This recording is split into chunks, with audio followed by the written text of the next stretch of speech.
Assalamualaikum warahmatullahi wabarakatuh. Kami dari kelompok 5 ingin menjelaskan mengenai bab 1 penelitian kami yang berjudul Analisis Hubungan Usia, Jenis Kelamin, dan Jenjang Pendidikan terhadap tingkat pengetahuan masyarakat Surabaya mengenai penyakit dan vaksin COVID-19. Berikut adalah anggota kelompok kami, yaitu Putri Farda dengan NIM 003, Ziki Ahmed dengan NIM 026, Nur Aisyah dengan NIM 033, dan Gita Putri dengan NIM 053. Selanjutnya, berikut adalah poin-poin yang akan kami bahas dalam presentasi kali ini. Yang pertama adalah latar belakang, rumusan masalah, tujuan penelitian, luaran penelitian, dan manfaat penelitian. Berikutnya adalah latar belakang. Sustainable Development Goals atau SDGs merupakan suatu agenda pada tahun 2030 yang merupakan kesepakatan pembangunan berkelanjutan berdasarkan hak asasi manusia dan kesetaraan yang dikemukakan oleh Bappenas pada tahun 2015. SDGs memiliki 17 tujuan serta 169 target terukur yang harus dicapai. Salah satu target SDGs adalah pengembangan kesehatan berkelanjutan. Pengembangan kesehatan berkelanjutan adalah proses untuk memberikan hak atas kehidupan yang sehat yang harus diperoleh oleh masyarakat yang berguna untuk memperoleh kesejahteraan yang dikemukakan oleh Fadlur Rahman pada tahun 2020. Saat ini COVID-19 menjadi wabah global yang menghampiri seluruh aspek kehidupan manusia di seluruh dunia. Direktur Jenderal WHO menetapkan COVID-19 sebagai Public Health Emergency of International Concern pada tanggal 30 Januari 2020 dan pandemi global pada 11 Maret tahun 2020. Berdasarkan data publikasi Worldmeter, lebih dari 1,6 juta jiwa di Indonesia telah terinfeksi dan lebih dari 45.000 jiwa terkonfirmasi meninggal. Respon penanganan pemerintah Indonesia dinilai masih sangat lamban, dibuktikan dengan masih terus bertambahnya virus terkonfirmasi positif COVID-19. Menurut Agustino, penanganan virus COVID-19 di Indonesia tidak berjalan maksimal dikarenakan 3 hal penting, yaitu ketidaktanggapan dan lemahnya respon pemerintah, lemahnya koordinasi antar stakeholder, dan ketidakpedulian warga terhadap imbauan pemerintah. Melihat kenyataan di atas, penanganan kasus COVID-19 di Indonesia harus lebih ditingkatkan. Kendati demikian, bukan berarti pemerintah Indonesia tidak melakukan upaya penanganan. Beberapa upaya yang telah dilakukan pemerintah untuk menangani COVID-19 adalah menerapkan peraturan 5M, yaitu memakai masker, mencuci tangan, menjaga jarak, membatasi mobilitas interaksi, dan juga menjauhi kerumunan. Lalu ada melakukan testing, tracing, isolasi mandiri, dan menggencarkan pelaksanaan tes swab dan rapid. Salah satu metode baru untuk memutus penyebaran COVID-19 adalah dengan mengadakan vaksinasi COVID-19, guna merangsang sistem kekebalan tubuh terhadap virus. Selanjutnya, Surabaya sebagai kota dengan penduduk terbesar kedua di Indonesia juga terdampak COVID-19. Berdasarkan data publikasi lawan COVID-19, lebih dari 23.000 masyarakat Surabaya telah terinfeksi dan lebih dari 1.363 orang terkonfirmasi meninggal.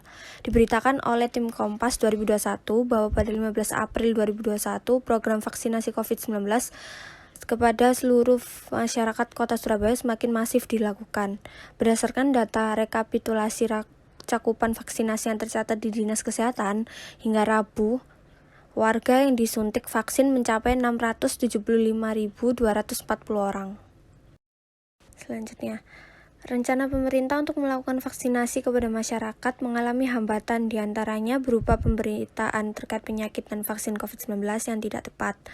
Hal ini menunjukkan bahwa pengetahuan masyarakat tentang penyakit dan vaksin COVID-19 sangat diperlukan untuk mendukung keberhasilan program penanganan. Terdapat beberapa faktor yang dapat mempengaruhi pengetahuan seseorang, yaitu usia, pendidikan, media informasi, sosial budaya, dan ekonomi, serta pengalaman.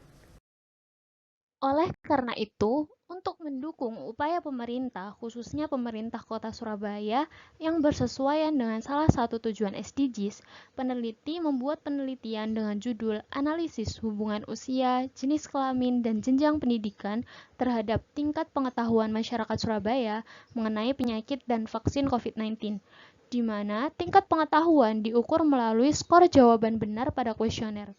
Tujuan penelitian ini adalah untuk menganalisis hubungan usia, jenis kelamin, dan jenjang pendidikan terhadap tingkat pengetahuan masyarakat Surabaya mengenai penyakit dan vaksin COVID-19.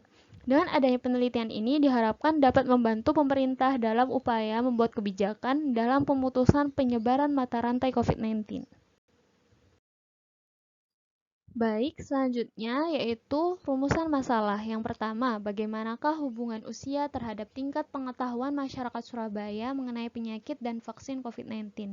Yang kedua, bagaimanakah hubungan jenis kelamin terhadap tingkat pengetahuan masyarakat Surabaya mengenai penyakit dan vaksin COVID-19? Dan yang terakhir, bagaimanakah hubungan jenjang pendidikan terhadap tingkat pengetahuan masyarakat Surabaya mengenai penyakit dan vaksin COVID-19?